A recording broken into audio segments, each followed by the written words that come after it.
Alors, ce que l'on va faire dans cette partie, notre objectif, ça va être de connecter la partie recherche. Vous voyez que pour l'instant, ce que l'on a, donc c'est juste de l'interface.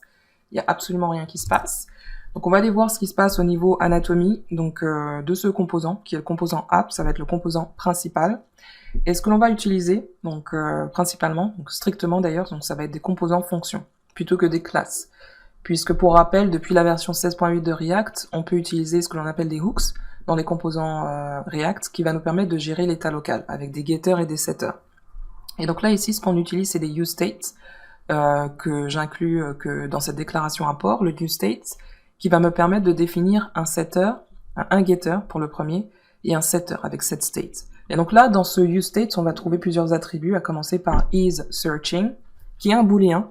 Et donc, ce premier attribut, ça va permettre d'indiquer l'interaction présente de l'utilisateur. Donc, s'il est en train de taper ou non. Donc, par exemple, ici, isSearching, donc je suis en train de rechercher. Et donc, suite à ça, ce que j'aimerais, donc, c'est un résultat. Et donc, on pourra l'indiquer ici avec Movies, donc ce tableau, donc, qui devrait être au départ donc vide. Mais là, c'est juste histoire de faire une première démo. Je vais mettre deux objets. Donc, il va juste correspondre à des objets vides. On y reviendra plus tard. Mais avec ce tableau, donc, ce sera le résultat de la recherche, donc de l'action de recherche de l'utilisateur. Et juste en dessous, vous verrez qu'on a donc cet attribut query qui va justement correspondre au résultat de la requête de l'utilisateur, qui va permettre d'envoyer une information lorsque l'on va faire une requête API. Et donc là, j'ai volontairement sauté ici cet attribut puisqu'on va y revenir beaucoup plus tard, mais juste histoire de vous indiquer, donc ça va correspondre en fait au lien qui est présentement actif. Donc pour l'instant, dans une première partie de cours, on va s'intéresser à la partie recherche, et beaucoup plus tard, on voudra aussi indiquer une liste de favoris, donc s'il y en a.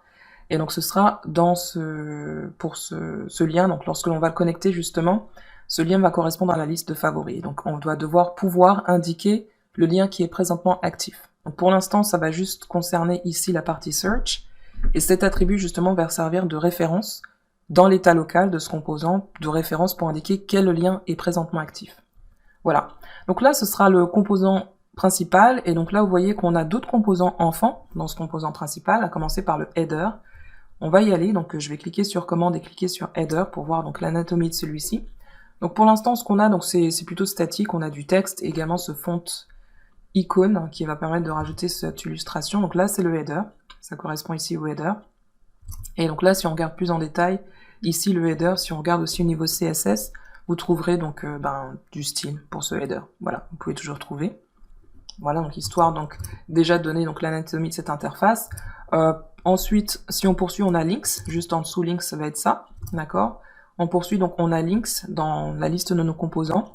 Là aussi, c'est un petit composant qui va nous servir donc à afficher les liens qui vont servir de naviguer entre la liste de recherche, résultats de recherche, et la liste des favoris. Donc j'utilise le map pour pouvoir les afficher les uns après les autres, mais ça correspond à des encres, et ensuite on les affiche en lettres capitales. Voilà. Donc on a sauté celui-ci, modal, donc ce sera beaucoup plus tard dans une partie plus avancée de cours, lorsque l'on va s'occuper de la partie authentification. Dans ce modal, on pourra afficher tout ce qui est formulaire de login, création de compte, etc. Donc on y reviendra plus tard. Ensuite, on a le favorite button, ce que l'on encapsule aussi dans son propre composant, mais ce que c'est, en fait, c'est simplement un bouton qui va permettre de donner l'option de rajouter dans une liste de favoris. D'accord ? Ensuite, on a ce composant qui va être réutilisable, qui va en fait représenter d'ailleurs le visuel de chaque movie qui est rajouté au résultat. Donc ce sera un composant qui sera réutilisable dans lequel on pourra trouver donc un poster, donc une image, donc ça va correspondre au poster du film, le titre du film, l'année de réalisation et ensuite sa référence. Voilà, donc ça c'est un composant qui sera réutilisable. D'ailleurs on va le trouver, donc je vais sauter celui-ci, on y reviendra de toute façon dans Search Form, on va y passer assez de temps. Mais là, ici, ce composant qui va correspondre aux résultats, toute la liste de résultats, d'accord? Et là, vous voyez justement qu'on utilise ce même composant qui est réutilisable dans une boucle, qui va permettre d'afficher les movies dans une liste de résultats. Donc, on aura juste à créer une boucle pour pouvoir afficher les uns après les autres les résultats de films qui seront recherchés. Et d'ailleurs, dans ce composant results, on utilise le conditional rendering, ce qui va nous permettre d'afficher un visuel en fonction de l'état local, donc ici en fonction du lien qui sera présentement actif. Donc on aura une liste qui sera présentée en fonction du lien qui sera sélectionné par l'utilisateur, d'accord ? Et également, donc si is searching est égal à false, donc on affichera tout simplement donc no result, c'est-à-dire que en fonction, en fait, on aura plusieurs conditions, on va pas y aller trop vite, mais on pourra afficher justement ce que l'on voit ici, qui est no results, d'accord? Mais on y reviendra plus tard, donc lorsqu'on devra justement tout connecter, et voyez les props qu'on utilise, que l'on passe ici, qui sont results, is searching, et également active link. Et là, ce sera en fonction de si on n'a pas de résultat. Il faudra d'ailleurs que on le rajoute pour justement permettre à celui-ci de fonctionner correctement. Mais on y reviendra beaucoup plus tardivement. Le composant qui nous intéresse, c'est celui-ci qui est search form, qui va correspondre à cette partie, justement. Et on a déjà ici cette fonction que l'on passe en props, que l'on va devoir implémenter. Donc ça n'existe pas ici dans notre composant parent, d'accord? Donc en text change, ça va être, comme vous le devinez, ça va nous permettre de gérer une action en fonction des résultats, en fonction de l'action de l'utilisateur lorsqu'il tape dans cet input. Donc on text change. Donc on va le rajouter. Donc c'est un nouvel event listener en text change, comme ceci. Et donc on va cibler la valeur qui correspond à l'input que l'on a, donc la valeur que l'on a dans cet input, dans ce champ de texte. Ensuite on va exécuter on text change. Donc ça, ce sera le début. Et je vais passer iTargetValue, parce que ce que je cible en fait c'est la valeur de cet input. iTargetValue. Donc là, cette méthode elle n'est pas encore mise en place au niveau du parent, donc je vais tout de suite le créer. onTextChange. Et je vais m'assurer aussi de le passer en props, parce que là il n'y a aucune connexion entre mon composant parent et enfant. onTextChange. Donc bien sûr j'ai un paramètre pour cette méthode. Et je vais commencer par console log, le texte qui sera tapé. D'ailleurs, je vais plutôt mettre input. Je vais changer le nommage, donc ça a plus de sens, donc on sait que c'est l'input qui va correspondre à la valeur de ce qui est tapé dans le texte. Alors, en text change, je dois le passer en props à mon composant qui est search form. Voilà, donc là on a déjà un début, donc une première action qui est associée donc à cet input. On va le tester, donc s'assurer aussi d'avoir la console qui est ouverte. Et là, on devrait avoir quelque chose qui se passe, qui est tout simplement donc taper du texte. Il faudra juste s'assurer de ne pas filtrer, d'accord? Parce que là, ici, donc on voit le résultat donc de ce qui est tapé. Et continuer. Attends, on va aller plus bas. Voilà. Donc lorsque l'on tape, voilà, donc on a voilà donc le texte qui est tapé, qui est logué dans la console. Donc là, ce qu'on va faire, c'est plutôt utiliser donc l'interaction de recherche pour afficher des résultats. Et comment on va faire ça? Donc c'est simplement déjà en utilisant ici, on va mettre à jour les attributs de notre state, et on va commencer par ici indiquer qu'on est en train de rechercher. Alors là, attention, donc on va voir plusieurs choses en même temps. Donc je vais pas le faire de suite, mais là en fait ce que je vais faire c'est simplement modifier is searching pour indiquer que true, parce que je suis en train de taper donc is searching qui est égal à true. Donc là ça va pas complètement être correct, puisque là vous allez voir, donc on va utiliser ce qu'on appelle les React DevTools pour pouvoir inspecter les changements, donc en real time, c'est-à-dire donc de manière instantanée, on va pouvoir voir comment évolue notre état, donc voir les valeurs qui sont modifiées. Donc je vais toujours ouvrir la console, donc ici à Components, et là on va voir donc les résultats, donc tous nos hooks, is searching. On pourra voir qu'en tapant, ce sera égal à true. Mais ce qui s'est passé, c'est qu'on a fait disparaître nos autres attributs. Donc là, c'est pas correct. Donc ce que l'on veut, c'est pouvoir créer une copie de notre état local et ensuite modifier uniquement ce qui nous intéresse, ce que l'on cible. Donc ici, on va utiliser l'opérateur rest pour pouvoir passer ici ce qui correspond à l'état initial, donc notre état actuel, à l'état actuel. Donc on va le passer ici avec le rest operator et simplement cibler l'attribut qui nous intéresse de changer avec isTrue. Donc là je vais retaper et vous allez voir que là cette fois-ci ce qui est modifié c'est uniquement isSearching et pas le reste. Voilà, donc on retourne. Là par contre lorsque je retourne en arrière vous allez voir que isSearching reste toujours à la valeur de true. Or là c'est pas dynamique puisque je devrais pas en fait le faire en dur. Je devrais le faire de manière dynamique en indiquant donc que ce soit donc en fonction de manière conditionnelle, aussi c'est en fonction que l'on est en train de chercher, qu'on ait du texte ou pas. Donc ce que je vais faire ici, c'est plutôt utiliser input length. Et donc là, je vais vérifier si j'ai en fait un input en fonction de la longueur des chaînes de caractères qui sont dans le formulaire, enfin dans le champ de texte. Je vais pouvoir indiquer si on est en train de rechercher. Et donc ça, ce sera seulement si l'utilisateur est en train de taper, ça va s'activer, mais il va aussi également vérifier si on a bien une valeur donc pour cet input. Donc on va de nouveau tester, donc en gardant les yeux sur notre components, ici app, et isSearching qui est égal à false, vous voyez bien.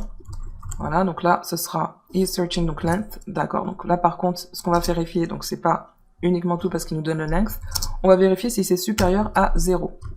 D'accord, puisque ce que l'on veut, c'est une valeur booléen, donc il sera soit true ou alors false. Alors, donc on va faire fast and furious. On va pas oublier de... Voilà, fast and furious. Voilà, donc là on est true. Et si je retourne en arrière, donc là, il va de nouveau me mettre false, puisque là, je suis plus en train de taper, certes, mais je n'ai non plus rien qui est dans le champ de texte. Donc il va de nouveau me remettre la valeur à false. Voilà, donc c'est ce qui nous intéresse. Voilà, donc de nouveau true lorsque je suis en train de taper. Voilà, donc là, avec cet attribut isSearching, donc je vais pouvoir, avec la valeur de cet état, donc faire des actions en fonction. Donc ce que je voudrais justement suite à isSearching, c'est pouvoir afficher des résultats de movie. Donc on va le faire. Donc justement avec results, ici, vous vous rappelez, donc si on regarde dans le composant results, on va voir que ici, on utilise justement donc à la fois results, mais aussi isSearching. Donc ça, j'en ai besoin. Donc si je suis pas en train de chercher, j'ai no results, mais si j'ai des résultats, bon ben j'afficherai les résultats de results. Donc on va passer également ici des props. Donc je vais tout simplement utiliser ici le spread operator donc pour passer la totalité de mon état et simplement récupérer ici donc ce que j'ai besoin qui correspond à results, isSearching et aussi active link. Donc là ici ce sera simplement active. Je vais modifier. Parce que c'est vrai qu'on peut les passer, donc vous êtes peut-être également habitué à la syntaxe qui est, donc on peut passer manuellement, individuellement, donc ce qu'on a besoin, donc ça peut être movies, ça peut être results pour movies, on peut faire comme ça avec cette syntaxe. On peut également faire comme ça avec active link, j'aurais pu effectivement donc lui donner un terme donc qui est spécifique pour ce composant, et simplement passer active, qui va correspondre à l'état, donc on lui passe en fait la valeur de cet attribut. Et là, ici, c'est le props qui va être récupéré dans notre composant enfant. Donc là, ici, ce que je fais, c'est utiliser le spread operator pour lui passer donc notre état local donc dans sa globalité. Et on récupère les props qui nous intéressent, c'est-à-dire results, isSearching et active. Et en fonction de l'état, je pourrais afficher un résultat. D'accord? Donc là, on a des conditions. Donc si l'une est vraie, donc on exécute le code qui correspond à l'intérieur. Donc if active is favorite, donc c'est ce qu'on va afficher. Donc c'est pas le cas, donc on pourra sauter cette condition. Ensuite ce sera donc if isSearching égale à false, ce sera uniquement, donc si c'est égal à false, on affichera ce résultat, d'accord. Et si cette condition n'est pas remplie, ce sera ensuite cette partie-là qui sera exécutée, c'est-à-dire donc les résultats, donc avec une itération pour afficher de manière individuelle donc les résultats. On va voir ce que ça donne, puisque là, on va voir que en tapant, alors, donc je vais voir, donc là, ce qui manque, c'est au niveau des results. Donc là, ce qui se passe, c'est que si, pour movies, donc en fait, c'est pas results, mais c'est movies, donc comme j'indiquais, donc on peut indiquer de manière individuelle, donc pour movies, on aurait pu faire results, vous allez voir que ça va marcher. Mais ce que je vais faire, c'est simplement modifier, donc là ça va pas avoir, donc ça va pas nous faire d'erreur. Donc state movies, voilà, ça correspond à state movies. Je peux faire ça aussi, donc là cette fois-ci on a le résultat qui s'affiche. D'accord. Mais ce qu'on peut faire, donc c'est faire la modification au niveau aussi de notre composant enfant avec results et plutôt passer movies en fait. Voilà, puisque ça correspond au terme qui est utilisé dans le composant parent. Donc là je vais faire une modification du texte qui va être movies. Voilà, donc là on va pouvoir faire l'itération. Et là vous allez voir que en tapant, donc je vais tout simplement avoir donc ce texte qui est ce contenu qui est du factice. Ça correspond aux deux objets que l'on a dans ce tableau. Je pourrais en avoir 3, juste histoire de faire quelque chose de factice. Donc 3 objets dans ce même tableau. On va en rajouter un nouveau. Et donc là, en fait, ce qu'il voit, c'est qu'il a 3 instances, enfin, il a 3 valeurs dans ce tableau. Et donc, en fonction des résultats de ce tableau, il va faire l'itération pour results, qui pour l'instant est juste quelque chose de statique. C'est du résultat statique, on va y aller. Si vous vous rappelez, donc pour l'instant, on n'a pas de props qui est utilisé dans ce composant result. Mais ce que l'on fait, donc, c'est afficher donc de manière statique ici un placeholder pour l'image. Ensuite, juste du texte statique, donc pour afficher title. 2018 et ensuite une référence aussi qui est statique. Donc pour l'instant, il n'y a pas de résultat qui est dynamique, c'est juste pour la présentation, le visuel. Comme ça, vous pouvez voir en fait à quoi va ressembler notre visuel lorsque l'on fait une recherche. Ce sera donc, voici, voilà, donc on aura title.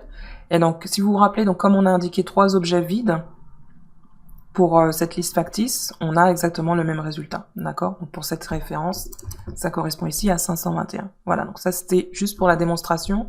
Ce qu'on va faire ensuite, c'est une véritable recherche avec l'API et on va pouvoir afficher de vrais résultats. Donc ça, ce sera à l'étape lorsque l'on va découvrir comment utiliser l'API OMDB. D'accord? Donc pour l'instant, ce qu'on va faire, donc c'est d'abord développer, donc connecter nos composants avec de la fonctionnalité, donc en utilisant les attributs de notre état ici. Donc on va poursuivre en mettant à jour justement donc ici cet attribut query. Donc on va le faire ensuite. Vous allez voir que c'est encore très simple, on va également passer du temps ici au niveau de onTextChange, et ce que l'on aura à faire, c'est mettre à jour la requête. On le fait ensuite.